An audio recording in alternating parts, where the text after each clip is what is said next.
தாராபுரத்தை சேர்ந்தவர் சென்னை உயர்நீதிமன்ற வழக்கறிஞர் முருகானந்தம்.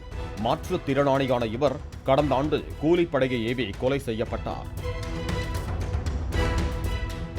இந்த வழக்கில் முருகானந்தத்தை கூலிப்படை ஏவி கொலை செய்ததாக அவரது சித்தப்பாவும் தேன்மலர் மெட்ரிக் பள்ளி தாளாளருமான தண்டபாணி உள்ளிட்ட 28 பேரை போலீசார் கைது செய்தனர். 28 பேரும் கோவை மத்திய சிறையில் அடைக்கப்பட்ட நிலையில் ஜாமீன் எடுப்பதில் ஏற்பட்ட தகராறில் தண்டபாணி உள்ளிட்ட சிலர் பாளையங்கோட்டை மத்திய சிறைக்கு மாற்றப்பட்டனர்.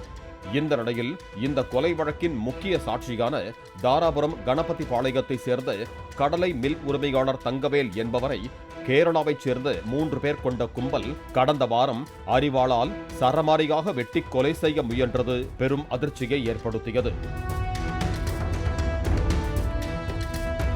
உயிருக்கு ஆபத்தான நிலையில் இருந்த மில் அதிபர் தங்கவேல் கோவையில் உள்ள தனியார் மருத்துவமனையில் சிகிச்சை பெற்று வருகிறார். இந்த கொலை முயற்சி வழக்கை தீவிரமாக விசாரித்த போலீசார் தண்டபாணியின் மனைவி சரஸ்வதி, உறவினர் நந்தகுமார், சேலம் ஹேமா ஆகியோரை கைது செய்தனர். அவர்கள் கொடுத்த தகவலின் பேரில் சிறையில் உள்ள தண்டபாணியின் தூண்டுதலின் பேரில் இந்த கொலை முயற்சி தாக்குதல் நடத்தப்பட்டதை கண்டறிந்தனர். அவரிடம் நடத்திய விசாரணையில் அடிப்படையில் கூலிப்படையை ஒருங்கிணைத்து கொடுப்பதில் மூளையாக செயல்பட்டதாக கூறப்படும் நெல்லை எஸ்ஐ சரவணனை நள்ளிரவில் கைது செய்தனர். வழக்கறிஞர் முருகானந்தம் கொலை வழக்கின் முக்கிய நேரடி சாட்சிகளை மட்டுமல்லாமல் முருகானந்தத்தின் தாயார் சுமித்ரா மற்றும் அவரது உறவினர்களையும் கொலை செய்யும் நோக்கில் மேலும் 2 கூலி படையினரையும் தயார் செய்து வைத்திருந்ததாக சரவணன் வாக்குமூலம் அளித்துள்ளதாக போலீசார் தெரிவித்தனர்.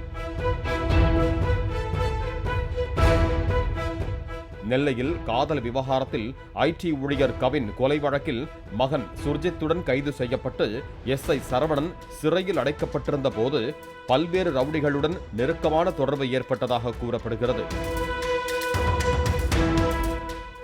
சிறையில் இருந்து வெளியே வந்ததும் இதனை பயன்படுத்தி தமிழ்நாடு, கேரளம், பீகார் உள்ளிட்ட பல்வேறு மாநிலங்களிலிருந்து கூலிப்படையினரை வாட்ஸ்அப் குழுக்கள் மூலம் ஒருங்கிணைத்த எஸ்ஐ சரவணன் தேவைக்கு ஏற்ப செயல்படக்கூடிய பெரிய கூலிப்படை நெட்வொர்க்கையே உருவாக்கி இருந்ததாகவும் அந்த அமைப்பின் ஒருங்கிணைப்பாளராக அவரே செயல்பட்டதாகவும் விசாரணையில் தெரிய வந்துள்ளதாக கூறப்படுகிறது.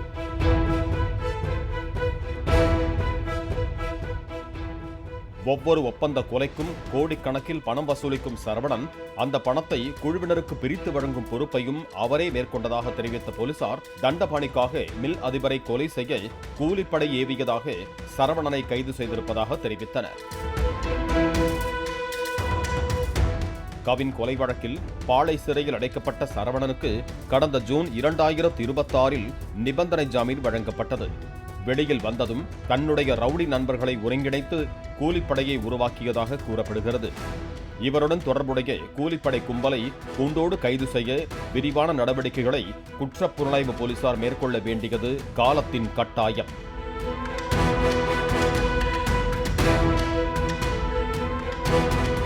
பாலிமர் செய்திகளுக்காக தாராபுரம் செய்தியாளர் தேவா, செந்தில் மற்றும் வேல்ராஜ். பிளே ஸ்டோர் மற்றும் ஆப் ஸ்டோரில் இருந்து பாலிமர் செயலியை QR கோடு மூலம் பதிவிறக்கம் செய்யுங்கள். செய்திகளை உடனுக்குடன் பெறுங்கள்.